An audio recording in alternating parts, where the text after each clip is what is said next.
गिरफ्तारी से भागे फिर रहे आसाराम बापू के समर्थकों ने एक बार फिर गुंडागर्दी दिखाई है और मीडिया पर हमला बोल दिया। आसाराम के जोधपुर आश्रम के बाहर एक चैनल के रिपोर्टर और कैंप पर्सन के साथ मारपीट की गई, जिसमें इन लोगों को चोटें भी आई हैं। गुंडई पर उतर आए आसाराम के समर्थकों ने न सिर्फ पत्रकारों के साथ मारपीट की बल्कि एक चैनल का कैमरा भी तोड़ डाला। कवरेज के लिए जोधपुर आश्रम पहुंचे पत्रकारों पर आसाराम समर्थकों ने अचानक ही हमला बोल दिया। मीडिया पर हमला बोलने में सबसे आगे महिलाएं थीं। आसाराम की इन महिला समर्थकों ने पत्रकारों को खदेड़ना शुरू कर दिया। पत्थर लेकर मीडिया वालों को इन महिलाओं ने दौड़ाया। महिलाओं की आड़ में आसाराम के समर्थकों ने खूब हंगामा मचाया। आसाराम के जोधपुर आश्रम के अंदर और बाहर उनके समर्थक भारी तादाद में जमा है। जैसे ही मीडिया यहां कवरेज के लिए पहुंचा, इन समर्थकों ने गुंडागर्दी दिखानी शुरू कर दी। इनकी गुंडई का आलम यह था कि पुलिस भी इनके आगे लाचार दिख रही थी। जो मीडिया कर्मी यहां पर पहुंचे हैं, उनके साथ आप देख सकते हैं चोट लगी हुई है। मीडिया पर हमला करने को लेकर जोधपुर पुलिस ने 6 लोगों को हिरासत में लिया है। जोधपुर के डीसीपी ने कहा है कि मीडिया पर हमला करने वालों को बख्शा नहीं जाएगा। वहीं चैनल ने पत्रकार की पिटाई करने वाले आसाराम समर्थकों पर एफआईआर करने का फैसला लिया है। कर्मी यहाँ पर पहुंचे हैं, उनके साथ आप देख सकते हैं चोट लगी हुई है। उनको चोट लगी है। जोधपुर में पत्रकारों पर हुए हमले का चौतरफा विरोध शुरू हो गया है। आसाराम के समर्थकों ने इस हमले के खिलाफ पत्रकारों ने राजस्थान के मुख्यमंत्री से शिकायत करने का फैसला किया है और ज्ञापन सौंपकर कार्रवाई की मांग करने वाले हैं। पत्रकारों पर आसाराम बापू के समर्थकों के हमले की हर तरफ निंदा हो रही है। सूचना प्रसारण मंत्री मनीष तिवारी ने ट्वीट करके कहा है कि पत्रकारों पर आसाराम बापू के समर्थकों ने जिस तरह हमला किया वो परेशान करने वाला और निंदनीय है। सवाल ये, क्या अपने भक्तों को आसाराम यही उपदेश देते हैं? इससे पहले आसाराम के समर्थकों ने शुक्रवार को भोपाल एयरपोर्ट पर इंडिया न्यूज की टीम के साथ मारपीट की। समर्थकों ने हमारे रिपोर्टर और कैमरा टीम पर भी हमला बोल दिया। आसाराम ने अपने समर्थकों को रोकने की कोशिश भी नहीं की थी।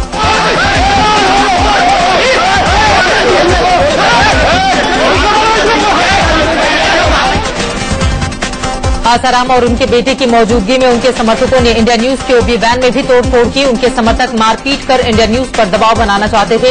इन सबके बाद भी इंडिया न्यूज सच दिखाने से नहीं डरेगा। उधर आसाराम बापू की गिरफ्तारी न होने से नाराज पीड़िता का परिवार अनशन पर बैठ गया है। परिवार यूपी के शाजापुर में कलेक्ट्रेट दफ्तर पर धरने पर बैठा। इनकी मांग है कि इस मामले पर जल्द से जल्द कार्रवाई हो। अगर आसाराम की गिरफ्तारी नहीं होगी तो उनका अनशन जारी रहेगा। और वहीं आसाराम का लुका छिपी का खेल लगातार जारी है। गिरफ्तारी के डर से बचते भाग रहे हैं आसाराम। वो हैं कहां, इस बारे में कोई जानकारी नहीं मिल पाई है। पहले खबर ये आई थी कि दरअसल वो इंदौर के आश्रम में मौजूद हैं, लेकिन उसके बाद वहां की पुलिस ने इस बात से इनकार किया। कहा कि सिर्फ उनके बेटे ही अंदर मौजूद हैं, लेकिन आसाराम हैं कहां, अभी तक कोई भी जानकारी उनके बारे में नहीं मिल पाई है।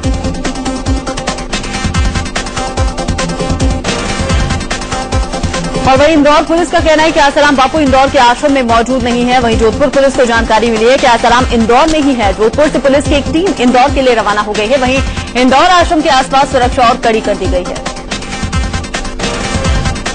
शुक्रवार को आसाराम बापू को गुजरात हाईकोर्ट से बड़ा झटका लगा था। हाईकोर्ट ने आसाराम की अग्रिम जमानत अर्जी को खारिज कर दिया। हाईकोर्ट ने आसाराम की अर्जी को यह कहते हुए खारिज किया कि उसमें दम नहीं है और आसाराम कोर्ट का वक्त बर्बाद कर रहे हैं।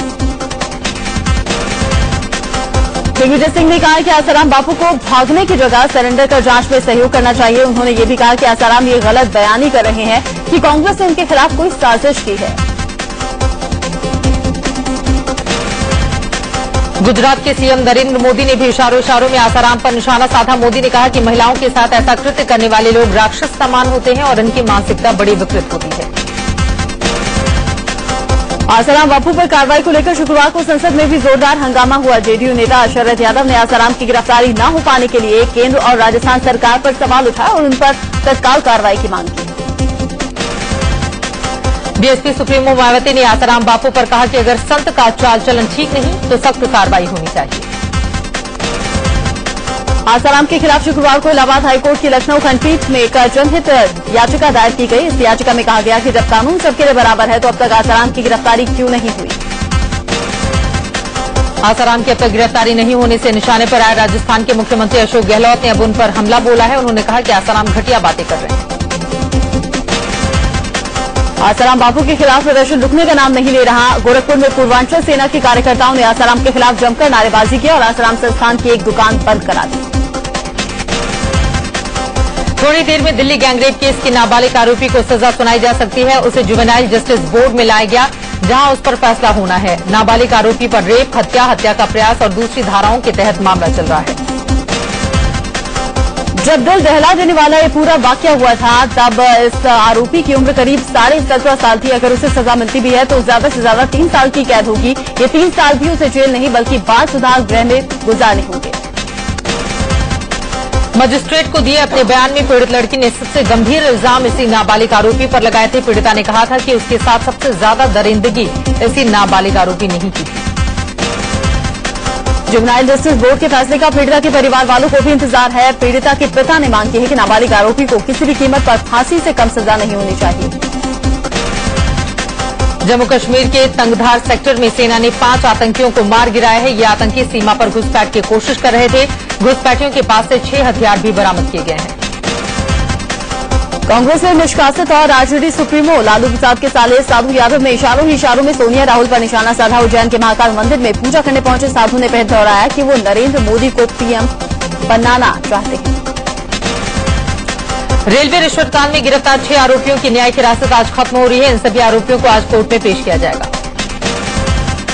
फिल्म अभिनेता ओमपुरी की अग्रिम जमानत की याचिका आज उस पर सुनवाई होगी। शुक्रवार को ओमपुरी की याचिका पर सुनवाई टल गई थी। आज मुंबई के सेशन कोर्ट में पूर्व मिस वर्ल्ड युक्ता मुखी के पति प्रिंस टूली की अग्रिम जमानत याचिका पर सुनवाई होनी है। इंडियन मुजाहिदीन के आतंकी यासीन भटकल के बहाने राज ठाकरे ने एक बार फिर से जहर उगलाया। राज ठाकरे ने मुंबई से सटे ठाणे में एक सभा में कहा कि ऐसा लगता है कि बिहार में अपराधी और आतंकवादी बनाने का कोई कॉलेज हो। समाजवादी पार्टी ने भी आतंकी यासीन भटकल की गिरफ्तारी को लेकर सियासी रंग दे दिया है। उन्होंने सवाल उठाया कि कहीं भटकल को सिर्फ धर्म की वजह से तो गिरफ्तारी नहीं की गई। भटकल की गिरफ्तारी पर बीजेपी नेता सुशील मोदी ने बिहार सरकार पर हमला बोला है। मोदी ने बिहार सरकार पर तंज कसते हुए कहा कि नीतीश कुमार ने पहले ईश्वर जहां को बिहार की बेटी बताया था और अब भटकल को बिहार सरकार दामाद न बता डाले। सुशील मोदी के बयान पर जेडीयू ने जोरदार पलटवार किया है। जेडीयू प्रवक्ता राजीव रंजन ने कहा कि सुशील मोदी की मानसिक हालत बिगड़ गई है। बीजेपी ने कहा है कि बिहार आतंकियों के लिए सेफ जोन साबित हो रहा है। पटना पार्टी नेता सीपी ठाकुर ने कहा कि आतंकियों के चलते ही आतंक का बिहार मॉड्यूल नाम पड़ गया है। उधर शुक्रवार को आतंकी यासीन भटकल को 12 दिनों की पुलिस हिरासत में भेज दिया गया है। एनआईए ने उसे दिल्ली के पटियाला हाउस कोर्ट में पेश किया था। इस बीच यासीन भटकल के पिता ने कहा कि अगर उसने गुनाह किया है तो उसे सजा मिलनी चाहिए। एनआईए की टीम यासीन भटकल और हाल ही में गिरफ्तार किए गए अब्दुल करीम टुंडा को आमने सामने बिठाकर पूछताछ कर सकती है। एनआईए सूत्रों से खबर है कि भटकल ने आईएसआई की शय पर धमाके करने की बात कबूली है। साथ ही यासीन ने कहा कि उसे धमाकों का कोई अफसोस नहीं है। यासीन ने यह भी माना कि उसे यूपी, बिहार, राजस्थान, कर्नाटक, महाराष्ट्र और राजस्थान में 100 से 120 युवाओं को इंडियन मुजाहिदीन के लिए भर्ती किया है और करीब 2 दर्जन युवाओं को धमाकों की ट्रेनिंग दी है। भटकल ने यह भी माना कि उसके सहयोगी रियाज भटकल और इकबाल कराची के हाउसिंग एरिया में रहते हैं और इंडियन मुजाहिदीन का मुख्यालय भी कराची के यूसुफ प्लाजा में है। यासीन भटकल ने पासपोर्ट के लिए रांची के पासपोर्ट ऑफिस में अप्लाई किया था। रांची पुलिस की माने तो साल 2010 में भटकल ने अंजर हुसैन के नाम से अप्लाई किया था। हालांकि अपने मंसूबों में वो कामयाब नहीं हो पाया। आतंकी यासीन भटकल की गिरफ्तारी के बाद इंडो नेपाल बॉर्डर पर चौकसी बढ़ा दी गई है। यूपी के महाराजगंज में सघन तलाशी अभियान चलाया जा रहा है। दिग्विजय सिंह को मध्य प्रदेश के धार जिले में बीजेपी ने काले झंडे दिखाए। दिग्विजय अलीराजपुर से लौट रहे थे, तभी खुशकी नामक इलाके में बीजेपी के कुछ कार्यकर्ताओं ने उनकी गाड़ी रोक ली और काले झंडे दिखाए।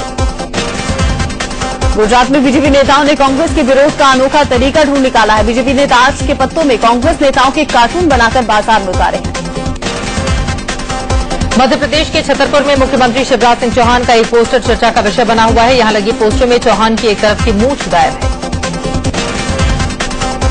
मध्य प्रदेश में कांग्रेस के प्रभारी मोहन प्रकाश ने मुख्यमंत्री शिवराज सिंह चौहान और बाबा रामदेव की नजदीकियों को लेकर विवादित बयान दिया। अखिलेश यादव ने विधुना के एमएलए प्रमोद गुप्ता को कड़ी हिदायत के साथ दोबारा पार्टी में शामिल कर लिया है। करीब 3 महीने पहले प्रमोद गुप्ता को पार्टी ने 6 साल के लिए पार्टी विरोधी बयान देने की वजह से निलंबित किया था। हिमाचल प्रदेश विधानसभा में मंत्रियों और विधायकों के वेतन भत्ते बढ़ाने वाला बिल ध्वनिमत से पारित हो गया। इस बिल के पास होने के बाद सरकार पर 6 करोड़ रुपए का बोझ बढ़ेगा। दिल्ली के अंबेडकर नगर इलाके में एक शख्स की संदिग्ध हालत में हुई मौत पर जमकर बवाल हुआ। सैकड़ों लोग सड़क पर उतर आए और महरौली बदरपुर रोड पर शव रखकर जाम लगा दिया। दरअसल परिजनों का आरोप है कि सतीश ने एक फाइनेंसर से ऑटो फाइनेंस करवाया था और रुपए के लेन देन को लेकर ऑटो फाइनेंसर ने ये जलाकर उसकी हत्या कर दी। राजस्थान में अलवर के खेरली थाने में एक महिला से गैंगरेप का सनसनीखेज मामला सामने आया है। लॉकआउट में गैंगरेप से आहत महिला ने फांसी लगाकर जान दे दी। पुलिस मामले की जांच कर रही है। गैंगरेप की वारदात से गुस्साए गांव वालों ने हंगामा शुरू कर दिया। दरअसल पुलिस महिला को एक बच्चे को गायब करने के आरोप में पकड़कर थाने में ले आई थी और रात भर उसे हिरासत में रखा गया। आरोप है कि गैंगरेप के बाद सुबह उसे उसके घर के बाहर छोड़ दिया गया। पंजाब के होशियारपुर में एक पेंट के शोरूम में आग लगने से लाखों का पेंट जलकर खाक हो गया। आग इतनी भीषण थी कि फायर ब्रिगेड की 9 गाड़ियों को आग पर काबू पाने में घंटों लग गए। दिल्ली के भवाना इलाके में कल पुर्जे बनाने की एक फैक्ट्री में आग लगने से एक मजदूर की मौत हो गई। 4 मजदूर गंभीर रूप से झुलस गए। हरियाणा के यमुनानगर में पुलिस ने कारोबारी की पत्नी की हत्या की गुत्थी सुलझाने का दावा किया है। इस मामले में पुलिस ने कारोबारी के नौकर को गिरफ्तार किया है। हरियाणा के घरौंदा में विनीत नाम के एक शख्स ने अपने परिवार के सदस्यों पर सनसनीखेज आरोप लगाए हैं। विनीत के मुताबिक उसकी मां ने उसके 11 साल के मासूम को दूध में जहर मिलाकर दिया। यूपी के कानपुर में मनचलों से तंग आकर एक नाबालिग ने जान दे दी। कल्याणपुर इलाके में 11वीं में पढ़ने वाली छात्रा ने मिट्टी का तेल छिड़ककर खुद को आग के हवाले कर दिया। मथुरा में बिलासपुर से अमृतसर जा रही छत्तीसगढ़ एक्सप्रेस में सीट को लेकर खूनी झड़प हुई। इस झड़पे में एक पैसेंजर की मौत हो गई जबकि 4 का अस्पताल में इलाज चल रहा है। गाजियाबाद में एक महिला ने हथौड़े से पीट कर अपने पति की हत्या कर दी। बताया जा रहा है महिला कई दिनों से अपने पति से नाराज चल रही थी। पति नशे में धुत होकर आता और लड़का नहीं होने पर पत्नी से मारपीट करता था। ग्वालियर में एक महिला को जिंदा जलाने का सनसनीखेज मामला सामने आया है। महिला के पति पर जिंदा जलाने का आरोप लगा है। मध्य प्रदेश के गुना में जहरीले मिड डे मील से मौत का मामला सामने आया है। यहां पाटे इलाके में एक छात्र की मौत हो गई जबकि 2 बच्चे अस्पताल में भर्ती हैं। मेरठ में एक शख्स को प्यार में धोखा देना महंगा पड़ गया। आरोपी शख्स की असलियत का पता लगते ही महिला ने उसकी बीच रास्ते में चप्पल से पिटाई शुरू कर दी। बिहार के गया में एक कन्या विद्यालय में छात्राओं के यौन उत्पीड़न को लेकर जमकर हंगामा हुआ। प्रिंसिपल पर यौन उत्पीड़न के आरोप लगे।